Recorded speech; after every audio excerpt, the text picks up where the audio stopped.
Nesha. Pada video kali ini kita akan membahas mengenai body shaming. Jadi body shaming ini udah nggak asing lagi terdengar ataupun nggak asing lagi untuk kita ketahui. Tapi mungkin masih banyak sih dari kita yang belum mengetahui ada hal-hal yang sebenarnya menurut kita itu hal yang biasa, tapi itu padahal salah satu perkataan atau yang menjurus kepada body shaming. Lalu sebelum itu kita bahas dulu apa itu body shaming. Jadi body shaming itu adalah memberikan komentar negatif terhadap fisik ataupun bentuk tubuh seseorang. Tidak hanya seseorang saja sih, bisa juga body shaming itu dilakukan terhadap diri kita sendiri. Jadi sebelum itu kita bahas dulu gimana menyikapi orang yang memberikan komentar negatif ataupun body shaming terhadap orang lain. Atau mungkin bahkan kita sendiri pernah melakukan itu. Jadi sebenarnya body shaming ini itu sebenarnya berdampak buruk kepada kesehatan mental seseorang. Karena apa? Secara tidak langsung kita misalnya nih mengomentari bentuk tubuh ataupun proporsi tubuh si A.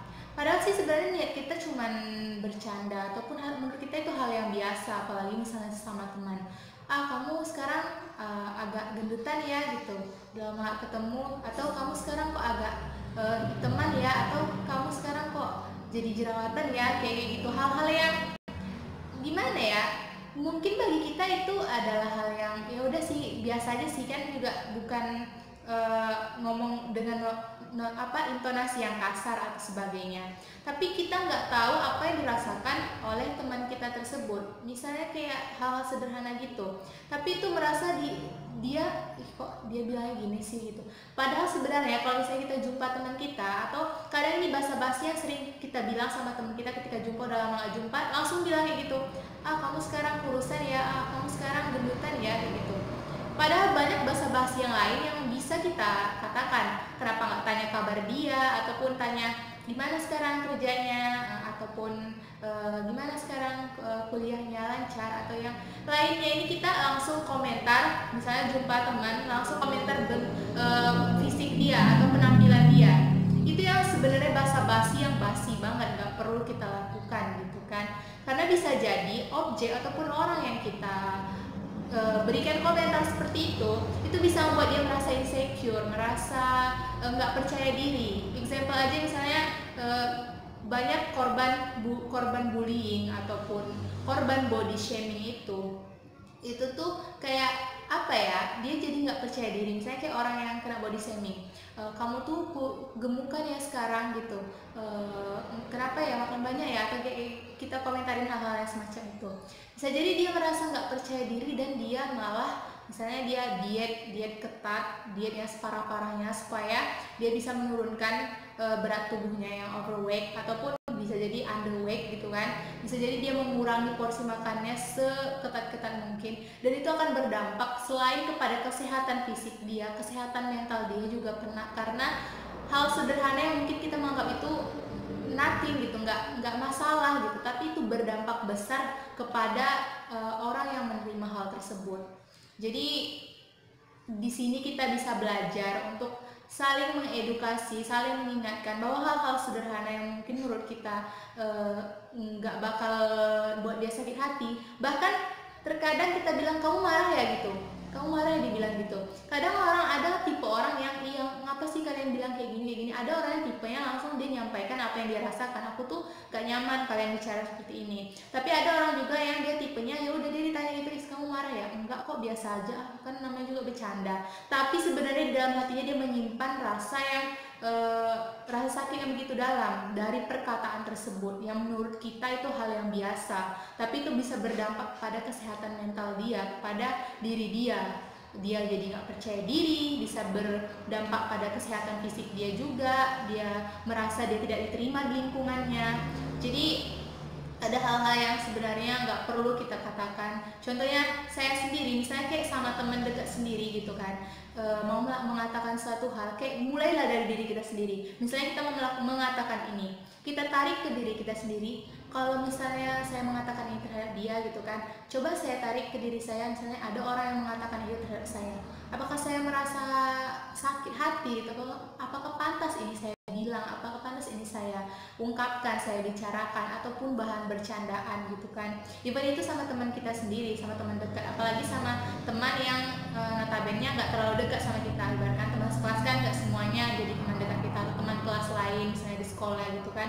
Jadi itu sih yang sebenarnya harus kita ketahui, kita mengedukasi orang-orang di sekeliling kita, saling mengingatkan dan mengedukasi diri sendiri. Karena body shaming ini nggak hanya terjadi untuk orang lain, tapi bisa jadi ke diri kita sendiri. Misalnya kayak kita mengomentari diri kita sendiri, oh kok aku gini sih sekarang gitu, kok aku gendutan, kok aku gini gitu kan. Kayak kita bercermin gitu kan, kok aku sekarang kayak gini sih, kayak gini. Kita komentari tubuh kita sendiri. Jadi itu bisa membuat kita merasa nggak percaya diri, dan di lain hal kita merasa nggak bersyukur atas apa yang Allah udah berikan gitu kan. Nikmat yang kita masih punya tubuh yang sehat, tubuh yang lengkap gitu kan, organ yang lengkap. Banyak orang di luar sana yang mungkin nggak sesempurna kita gitu. Jadi banyak bahan-bahan pelajaran yang perlu kita ambil, yang harusnya menurut kita itu hal yang biasa, hal yang nggak masalah gitu kan, tapi itu berdampak besar bisa jadi kepada diri kita sendiri dan bisa jadi kepada orang lain. Jadi itu sih yang harus kita ketahui gitu kan, karena setiap manusia itu punya kekurangan dan kelebihannya masing-masing. Even misalnya sih no problem, misalnya kayak gini, kita sama teman dekat kita sendiri itu pun beritahunya secara baik-baik gitu kan. Kalau misalnya dia terlalu makan yang berlebihan, ataupun yang makan makanan gak sehat gitu kan, yang lainnya lah gitu. Jadi kita kayak ngasih tahu, kalau makan makanan yang banyak yang nggak sehat gitu kan, itu bisa juga berdampak sama kesehatan tubuh kita loh. Atau misalnya kayak makan makanan yang berlebihan, misalnya kita overweight, itu juga bisa berdampak sama kesehatan tubuh kita loh. Jadi pandai-pandai kita memberitahukannya gitu, bukan kayak is kamu kok gendutan sih, is kamu kok kayak kamu kurang gizi deh, kurusan gitu. Kayak mana ya, kayak hal yang mungkin itu kita anggap biasa saja. Dan itu pun saya juga pernah melakukan hal tersebut, misalnya kayak hal-hal sederhana yang kurusan ya sekarang gitu, padahal mungkin dia nggak suka dengan kata-kata seperti itu. Jadi bisa kita ganti dengan kata-kata yang ya tanya kabarnya, tanya gimana aktivitas dia, yang gimana kabar-kabar keluarganya gitu kan. Jadi yang membuat dia lebih senang gitu, membuat dia lebih senang ketemu kita gitu kan.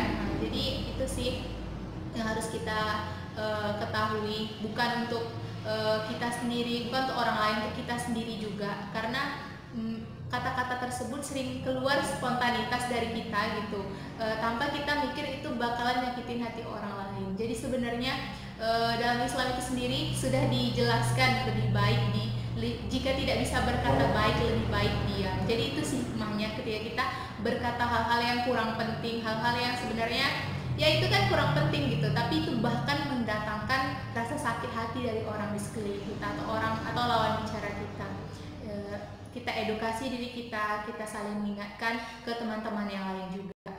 Jadi cukup sekian video untuk hari ini. Mudah-mudahan bermanfaat dan menjadikan kita orang yang lebih baik lagi, belajar dari setiap kesalahan yang ada, belajar dari hal-hal yang mungkin kita anggap itu sepele, hal-hal yang mungkin kita anggap itu ya biasa aja, padahal itu mempunyai makna yang besar yang dapat membuat orang sakit hati atau membuat orang menjadi tidak percaya diri, menjadi insecure terhadap lingkungannya. Jadi kita harus memulai dari diri kita sendiri dulu. Jadi kita bisa menghargai orang lain, bisa mengingatkan sesama, ataupun ya kita mulai dari diri kita sendiri dulu, mulai menghargai diri sendiri dan lebih peka terhadap orang-orang di sekitar kita, lebih bisa menghargai perasaan orang lain.